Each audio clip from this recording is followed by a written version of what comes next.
The night wind roared through the empty, lifeless streets, rattling old signboards and whistling through the cracks in forgotten buildings. Ethan Harper shivered as he locked up his struggling auto shop, his fingers numb from the cold and his mind weighed down by worry. Business had been bad. Worse than bad. Debts had stacked up higher than he could handle, and to make matters worse, a string of break-ins had left him constantly on edge. He was standing at the edge of a cliff, one step away from shutting down for good. Insurance? They had turned their backs on him, refusing to cover his losses. Hiring a security firm? That was laughable. He barely had enough to keep the lights on. As he stood there, exhaling a breath that fogged up in the night air, something caught his eye. Across the street, beneath the weak, flickering glow of a street lamp, sat a man. His coat was torn and tattered, barely holding together against the bitter wind. Each breath he took curled into the air like ghostly wisps, disappearing into the darkness. Ethan had seen him before, just another lost soul drifting through the city, pushing a battered shopping cart filled with scraps and memories. People walked past him every day, pretending he didn't exist. But tonight, Ethan saw something different. With nothing left to lose, he stepped off the curb and crossed the street, his boots crunching against the pavement. Stopping in front of the man, he cleared his throat. "Hey, you need a place to stay?" The man looked up, his eyes sharp despite the wear on his face. There was a cautious edge to his expression, a lifetime of hardship written in the lines of his skin. "Depends," he muttered. Ethan gestured toward the garage. "I need someone to watch over my shop at night. I can't offer much, but you'll have food and a cot in the back." For a long moment, the man simply stared. Then, finally, he gave a slow nod. "Name's Joe." Chapter 2. Strange Occurrences. At first, Ethan wasn't sure if he had made the right decision. Joe barely spoke, keeping to himself like a shadow in the night. But, strangely enough, the break-in stopped. The shop remained untouched. It was almost as if Joe's presence alone was enough to ward off trouble. Then, the strange things began to happen. One morning, Ethan walked into the garage and froze. There, sitting on his workbench, was an old, rusted wrench, one he was sure had been lost months ago. He picked it up, turning it over in his hands, confusion creeping in.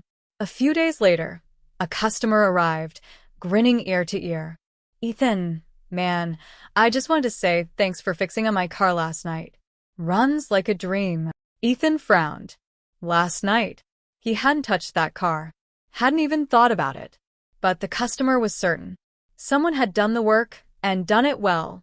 The strangest moment of all came when Mrs. Lancaster, the sweet elderly widow from down the block, stopped by with a warm smile. "I just wanted to thank you, Ethan." "For what?" he asked, completely lost. She chuckled softly. "Why, for sending your mechanic, Joe, to fix my old Buick. I didn't even ask. He just showed up, took care of it, and left. Didn't charge me a dime." Ethan's blood turned ice cold. Joe? Fixing cars? He had no tools. No money. And as far as Ethan knew, he never left the shop. Chapter 3. A Hidden Past. That night, Ethan sat across from Joe, his mind a whirlwind of questions. "People are saying you've been fixing their cars," he said slowly. "How, Joe?"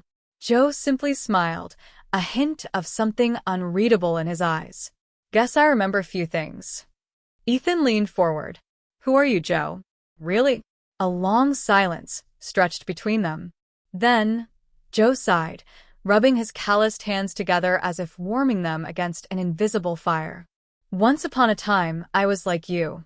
Had a shop. A family. A life." He swallowed hard, his gaze distant. "Then life happened. Lost my wife. Lost my business. And somewhere along the way, I lost myself." Ethan felt a lump in his throat. "So, why help me?" Joe shrugged, offering a small, weary smile. "Because once someone helped me, and I never got the chance to pay it forward." Chapter 4. The Miracle of Kindness. The next morning, Ethan arrived at the shop to find Joe gone. His heart pounded as he searched the garage, but there was no trace of him. Just an envelope sitting on the counter. With shaking hands, he opened it. Inside were stacks of cash, more than enough to pull the shop out of debt, to give it a fresh start. A note sat on top, scribbled in Joe's rough handwriting. "You gave me shelter. I gave you what I could. The rest is up to you." Ethan rushed outside, eyes scanning the street, searching for any sign of Joe. He called out his name. Nothing. The city stretched before him, silent and vast. Joe was gone.